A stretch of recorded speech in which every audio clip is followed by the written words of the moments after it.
Une étude qui vient confirmer le lien entre pollution atmosphérique et diabète déjà avancé par des recherches antérieures.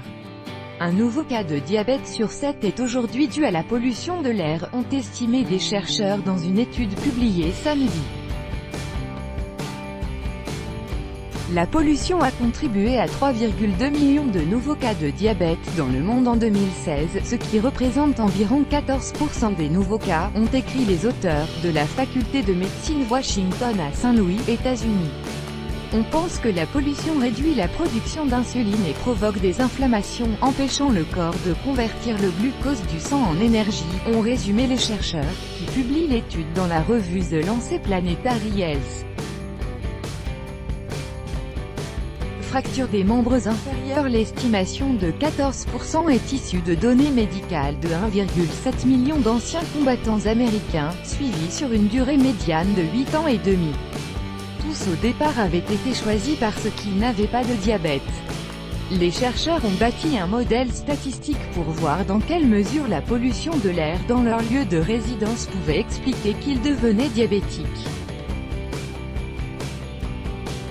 Et la comparaison a été faite avec une autre affection où cette pollution n'est pas en cause, les fractures des membres inférieurs. Des facteurs favorisant le diabète comme le surpoids et l'obésité ont été pris en compte. Notre recherche démontre un lien significatif entre pollution de l'air et diabète dans le monde, a affirmé dans un communiqué le professeur de médecine Ziad Al-Ali. La France citée en exemple, c'est important car beaucoup de lobbies économiques affirment que les niveaux actuels de rejet de polluants dans l'atmosphère autorisés sont trop stricts et devraient être relevés. Des preuves montrent que ces niveaux actuels ne sont toujours pas suffisamment sains et doivent être abaissés, a-t-il ajouté. Par ailleurs, la part de diabète due à l'air pollué est estimée comme plus forte dans des pays où la réglementation est moins stricte et moins bien respectée, comme l'Inde, la Papouasie-Nouvelle-Guinée, l'Afghanistan et le Guyana. Sont cités en exemple à l'inverse, des pays plus riches tels que la France, la Finlande et l'Islande.